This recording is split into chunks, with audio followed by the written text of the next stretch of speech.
Welcome to Cleaning Up the Mental Mess. I'm your host, Dr. Caroline Leaf, and I am excited to talk to you today about something that all of us need to learn to do, including me, which is asking for help when you need help.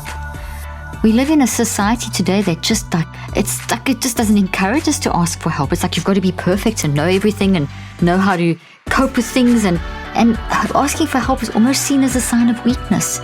Meanwhile, the opposite is the absolute truth. Asking for help is a sign of such incredible wisdom and such incredible strength. If we asked for help more, then more people would ask for help, and then whoever you ask for help will be helping you, and then you'll be helping others, and it just pays itself forward. It creates this incredibly beautiful way of developing a deep, meaningful relationship. So the Beatles really got it right. Help, I need somebody, help. Now I would sing that, but I have the worst voice, so I'm not going to sing it. But you know what, you can go play the Beatles song while I'm doing this if you like, and listen to that before or after, or put it on while I'm talking. So it's help, somebody, I need help. So let's talk today about how to ask for help and why it is so difficult. But just before I begin, I just want to encourage you to subscribe to my podcast. If you haven't already subscribe wherever you listen to podcasts, and give me a 5-star review. I would love that. If you want to help me to keep on doing these podcasts, leaving me a 5-star review and subscribing really, really helps me, and I thank you so much. And share this with friends and family. Encourage them to subscribe and give me a 5-star review, and learn from this and talk about these things that I talk about in these podcasts. I'd really appreciate that. And follow me on social media, Dr. Caroline Leaf. I really try to give you practical things that I know help me, and I know they're going to help you, and I know that they've helped patients of mine over 25 years and 38 years, nearly 4 decades of being in this field. I tell you, we all need as much help as we can. So boy, I'm all about asking for help, and I'm all about giving help, and that's today's discussion. And just one more thing before we begin, this podcast is for educational purposes, and if you need help with anything medical, please contact the appropriate medical professional. Just a note before we begin today's episode: if you enjoy listening to my podcast and want to get access to exclusive ad-free bonus episodes, sign up today to become a Patreon member. Every month I will be releasing special bonus podcasts on topics you have requested, doing live Q&As, and more. When you sign up today, you will get immediate access to 2 podcasts on topics I think are so important and pertinent: how to become less emotionally reactive, and how to capture and edit thoughts before they become harmful. You will also have access to exclusive digital downloads and become part of a special community. Sign up today at patreon.com/Dr. Caroline Leaf. The link will also be in the show notes. So, I believe that one of the hardest things for people to do is to ask for help when they're struggling emotionally. It can also be really hard to even recognize that they need help and can't get through their struggle alone. It can feel sad, frustrating, and even weak to think that sometimes we just aren't strong enough, or we just need some help or advice or guidance. It's just amazing how we feel like this. I have worked for 25 years plus as a therapist, and 38 years, as I mentioned, in this field. And I want to tell you, and I am 58, and I have 4 kids, and my husband is 66. So between all of that, there's a lot of numbers there, and there's a lot of experience. And I'm telling you, it is really a common thing that people battle to ask for help. It's almost as though we have to learn to. And what's really sad is that there's this kind of thinking which is culturally, socially, religiously determined that it's like a weakness to ask for help. That why can't I get through the struggle alone? Why am I needing help? Meanwhile, it's the most normal thing. We are designed for deep, meaningful connection, and deep, meaningful connection involves asking for help. Trying to do something alone can make you feel so frustrated because we get so consumed by the issue that we don't have perspective, and it can make us just go into a spiral of sadness and frustration and anger and depression. And then the inner critic just jumps up and says, oh, I'm weak. Why can't I do this? And why am I doing this again? And why do I keep doing this? And that inner critic can destroy you. Sometimes we are the unkindest to ourselves. And I've done a podcast on the inner critic, so go listen to that. we just think, well, we're not strong enough, and that's just not true. It's okay not to be. It's not a bad thing if you don't feel strong enough in that moment. It doesn't mean that you're not a strong person. We've got to stop defining ourselves according to, I've got to be like this, this, and this in order to be a success or in order to be normal. Don't beat yourself up if you get to this point where you're sad and frustrated and feeling like you just can't cope. Have compassion and grace on yourself. I tell you, this is something that I have spoken about for my entire career. And I think sometimes I'm shouting the loudest at myself. You have to have compassion and grace on yourself. When I worked with my patients, they would come in with so much guilt, so much of the inner critic voice, so much of I'm useless, so broken. And, I would spend the majority of the first few sessions on just teaching them how to have compassion and grace for themselves and helping them refine their identity. Because you can't fix anything in your life if you don't give yourself grace and compassion. And part of grace and compassion is giving yourself permission to ask for help. To try and to see that asking for help is something that's incredibly hard, but that you'll be stronger when you can.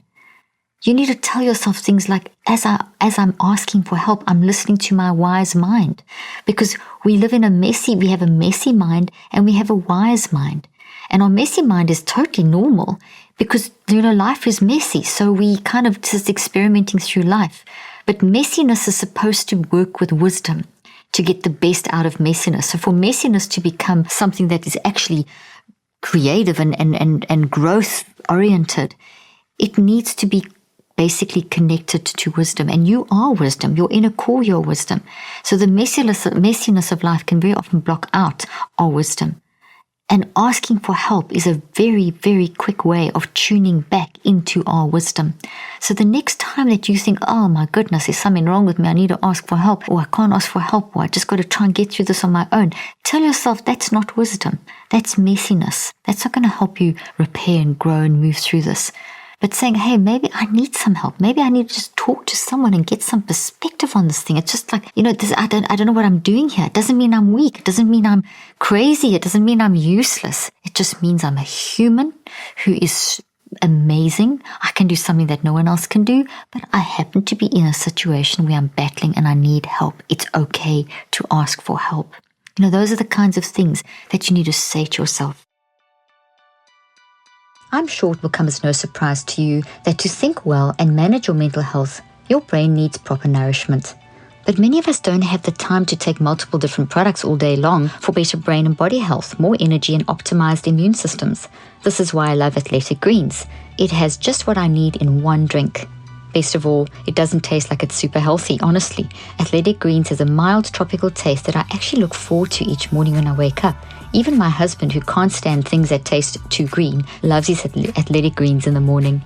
With one delicious scoop of Athletic Greens, you're absorbing 75 high-quality vitamins, minerals, whole food source, superfoods, probiotics, and adaptogens to help you start your day right. This special blend of ingredients supports your brain, your gut health, your nervous system, your immune system, your energy, recovery, focus, and aging. All the things. To make it easy, Athletic Greens is going to give you a free 1-year supply of immune-supporting vitamin D and 5 free travel packs with your first purchase. All you have to do is visit athleticgreens.com/leaf. Again, that is athleticgreens.com/leaf to take ownership over your health and pick up the ultimate daily nutritional insurance. The link and offer details will be in the show notes. Sometimes often I would tell my patients to put 2 chairs next to each other and they sit in both. Now, how do you sit in both? Well, you are your wise mind and you're sitting in one, and you are your messy mind. And the wise mind is this beautiful, compassionate person who never judges and who just says no matter what you have done, they are there for you and guiding you through and have the answers. But we don't always listen enough to our wise mind. So a lot of the work that I teach and the concept of the neurocycle that I've developed is to teach you how to get them accept the messy mind and train the messy mind to work with the wise mind. My most recent book, Cleaning Up Your Mental Mess, I really teach you this concept in depth. And the first half has got all the how, the what it is, the basic scientific foundation, and the second part is the how-to. So strongly recommend that. We'll put the link in the show notes. So it's called Cleaning Up Your Mental Mess. the same name as this podcast. And then I have an app called Neurocycle, which is available on iTunes and Google Play. And that is me literally giving you therapy, helping you to get your mind under control, to get your wise mind talking to your messy mind so that you can manage this thing called life. So we need to learn mind management. So someone once told me about a type of experiential therapy that I thought was phenomenal. It changed their life. And I sat there and listening to this and thought, wow, just listening to this changed their life. It changed my life too. And I'd heard something similar, but just the way they described it was so fantastic. So I'm going to tell you about this. So it changed their life and their whole view and perspective of learning how to recognize and ask for help in their own life with their own mental health challenges. Just a side note here, all of us battle with mental health challenges. It's so normal and so human to battle with depression and anxiety and frustration and irritation and overwhelm and bitterness and anger and guilt. None of those mean that you have brain damage. It means that you are responding to the issues of life. It means that there are signals that there's something going on and you need to ask for help and give yourself the permission to ask for help. And I tell you that, I explain that a lot in my book, Cleaning Up Your Mental Mess, that I just mentioned in my Neurocycle app. So let me tell you about this activity. I just love this. In this activity, there were a group of people coming from all arenas and backgrounds. Some were really battling with alcohol, others were battling with drugs, some had suffered sexual trauma, others had suffered from severe, extreme mental health problem because of its extreme adverse circumstances. And all of these people got to a place in their life where they were so broken by what they had gone through and were going through that it became hard to even participate in normal life. They were going to group therapy as a way of trying to just deal with life and cope with everything. One day in therapy, they did this activity.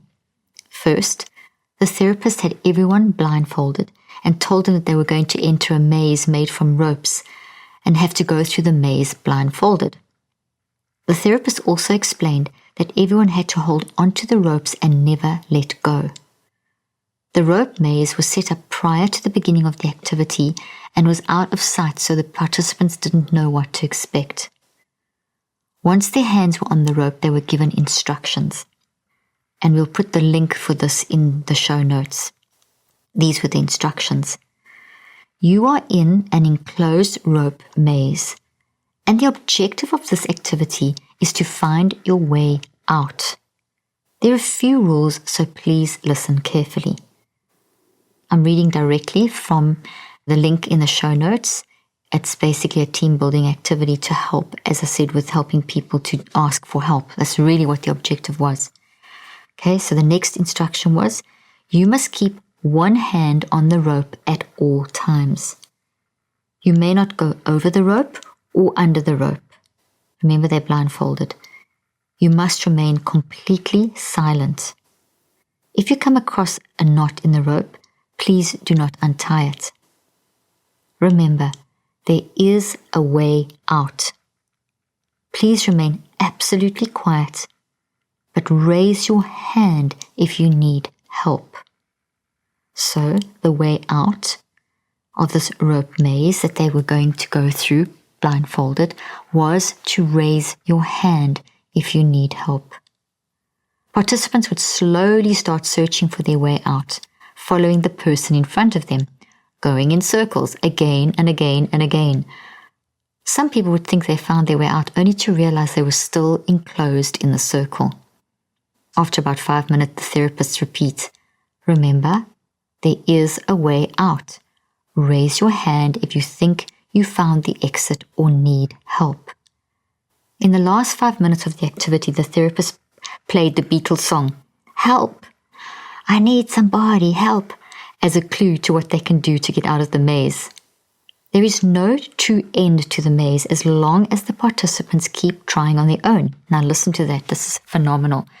There's no true end to the maze as long as the participants kept trying on their own. We can't do things alone. You're just going to go round and around and around in circles. You need help. The way out of the maze is if the participants raise their hand and ask for help. That is the only way out of the maze, raising their hand and indicating they needed help. Interestingly enough, the participants were so focused on the rules that they completely disregarded the final bit where the therapist mentions, raise your hand if you need help. If they raise their hands and ask the therapist for help, the therapist simply takes their hands off the ropes and helps them remove their blindfold so they can see they have just been following the same pattern of ropes and going again and again in the same circle, around and around and around. This is so powerful. Whether it's in a camp setting or a workplace or in the classroom, it's something that everyone can relate to. We think asking for help is a sign of weakness. We think that being self-reliant is what makes us successful, but it's not true. That's the messy mind talking. The wise mind is saying, raise your hand and ask for help. When you acknowledge that you can't do something alone, it shows both humility and strength. You are strong enough to admit you don't have all the answers. And that doesn't make you weak. It makes you a beautiful, strong human. It's not just about you. It's about you in the world. There is something you can do that no one else can do. This was said to me years ago in a conference when I was training teachers back in South Africa. I've done a lot of work in education. And I was actually training them about identity and self-value and how to find your identity and how to develop profiles to do this. And I was explaining the whole concept and the uniqueness of how we think and all that kind of thing. And one teacher put up their hand and said, Dr. Leaf, you don't know what you're talking about. There is a student in my class that is so stupid that there's no ways that they can cope. Well, I have a lot to say, as you probably already know if you follow me. And that was such a shock that I actually just for a moment was dumbstruck. And before I could actually work out an answer, one of this teacher's colleagues stood up and said, Sir, that child in your class can do something that you can't do. And it's your responsibility to help them find that. And that just changed me that day, that statement. And it's something, I repeat this so often. There is something you can do that no one else can do. And therefore you are so important, you're a piece of the puzzle. How does this relate to asking for help? Well, that skill that you bring to the table as your uniqueness means that you can help someone else. But it means that you don't have everything. It means that you only have a part of the puzzle. You are a part of the puzzle. So therefore you need what other people can bring to the table to help you. Those loved ones in your life and the people that you form relationships with, etc., etc. We see in the brain that there are 200 plus specializations across the top of the cortex and across the brain, and those are unique to each person. So you come with a set of skills, and that set of skills is not infinite. You can do what you can do that no one else can do, but everyone's got that same thing. And what I can do can enhance you. What you can do can enhance me. So if I'm going to function well, I need your enhancement. And asking for help is a way of enhancing your functioning. When two waves go underneath each other, the waves lift up and the wave gets bigger. That's enhancement. When two waves hit each other, they cancel each other out. That's competition. That's not asking for help. That's not wisdom. We enhance each other by asking for help. But how do we ask for help? It seems so simple to say, all we just need to do is put up your hand, let someone know we're struggling. But in reality, it isn't that simple. And it can actually be terrifying. We're afraid of the stigma. We feel ashamed, we feel guilty, we just feel weak. We're scared of rejection, and we think we are able to handle it, and we just think we are supposed to handle it on our own from culture, societal pressure, religious pressure. I'm sure that many people felt that when they went through the maze. They've just got to get through this. They don't need to put up their hand. They can get through this. They can find their way out. But we need each other. We enhance each other. It's a new year, and one of my resolutions for 2022 is to spend more time relaxing and making rest an intentional part of my schedule. One of my favorite ways is to relax and de-stress is to play Best Fiends, that's Friends without the R, a mobile puzzle game that is free to download and super engaging. The game features tons of cute characters that can help you solve thousands of fun puzzles. The more you play, the more characters you collect, and the more you win, the more challenges you face. I personally love puzzle games like Best Friends because they can trigger a double dose of dopamine in the brain, which is otherwise known as the brain's favorite feel-good juice, and they can be a great way to build the brain through learning, which increases our mental resilience. I think Quincy is adorable and definitely my favorite fiend.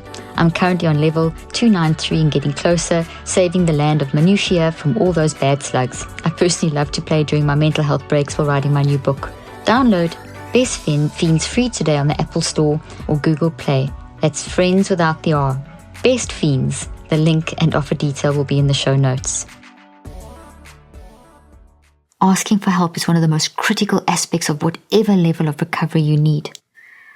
I think one of the biggest factors that also helps prevent people from asking for help is that they're socially isolated. You can be with people, but you can be lonely, not connecting, not having that deep, meaningful connection. When people are socially isolated, they'll tend to feel more alone and think that they are the only ones having these certain feelings. But when you reach out for help, you then open the door for others to reach out to you for help. And this is enhancement. This is an enhancement culture. This is what grows people. This is what moves us forward as a society when we enhance each other. Actually, asking for help is such a giant step. It takes so much bravery. When you're ready, there are a wealth of resources that are safe environments to open up. You could turn to a primary care doctor, in-person and online therapist support groups, community mental health programs and clinics, employee assistance programs, student counseling centers and national helplines, and so on. We are designed to enhance each other. One of my favorite quantum physicists talks about the fact that it's not about you, it's about you in the world. You bring something to the world that no one else can bring, like that teacher said to his colleague. There's something you can do that no one else can do. And when you ask for help, you open up to allowing that person to ask for help. And you are truly then being a wave that's undergirding another wave. Maybe you are initially, as you reach out, you're the wave on top. But there will be a time when you are the wave underneath. But you've moved into that enhancement mentality. And that is wisdom. There is something remarkable in the brain that is connected to the whole body, and it's a network called the default mode network. And research on this, and there's lots of research on this, you can just Google default mode network and you'll see, is that when we not consciously and deliberately interacting and doing something like talking or writing or whatever, if you're just sitting and thinking, the default mode network kicks into action. And it's a lot of activity, brainwave activity and oxygen and blood flow going on, and it's connecting to all the different systems of your body, your endocrine system and your cardiovascular system and so on. And so there's a lot of this internal rebuilding and reconfiguration that's happening. And so the default mode network directs us to think, but what it also does is that when we reach out to others and we ask for help, or when others ask us for help, the default mode network is activated. So the default mode network not only is what becomes very active when we are kind of going quiet, daydreaming and that kind of thing, but it also directs us to think about other people's minds.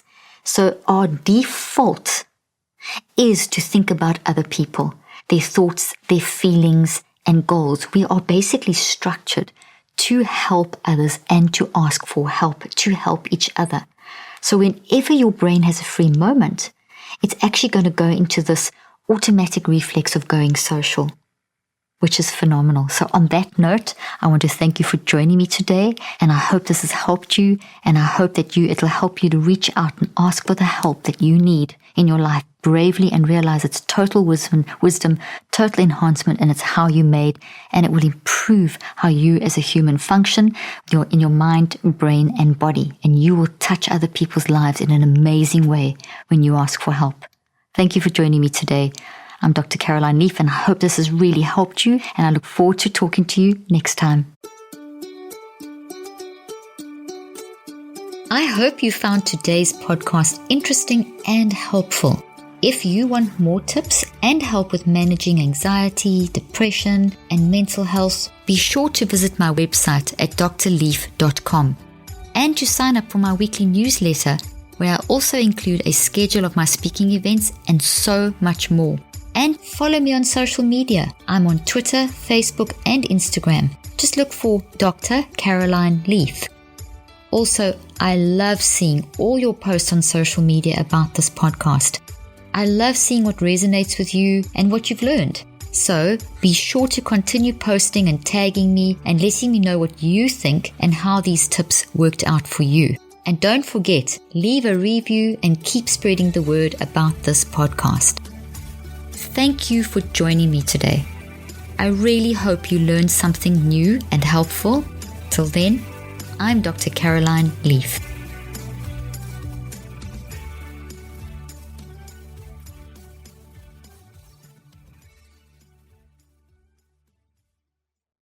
This podcast represents the opinions of myself and my guests. The content here should not be taken as medical advice. The content here is for educational and informational purposes only. Please consult your healthcare professional for any individual medical questions you may have. While we make every effort to ensure that the information we are sharing is accurate, we welcome any comments, suggestions, or corrections of errors.